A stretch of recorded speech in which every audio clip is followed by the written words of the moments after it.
84 উদ্দীপক আছে 2a plus 2/a square সমান 12।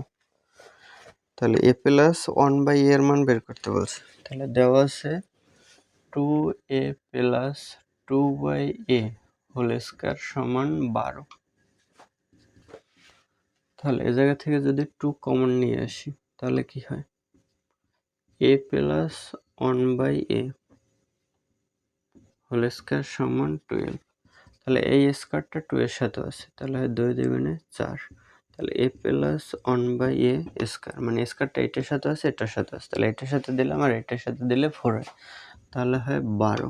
আর এই 4 যদি ডান পাশে দিয়ে দিই মানে এই 4টা এই জায়গায় দিয়ে দিলাম, তাহলে কি হয় a প্লাস 1/a সমান 3/4 12 স্কয়ার অন্য পাশে দিলে হয় √ওভার। তার মানে a প্লাস 1/a সমান পেলাম √3। তাহলে এটা আছে ঘ নম্বরে। তাহলে 84 নম্বরের উত্তরে এটা ঘ নম্বর।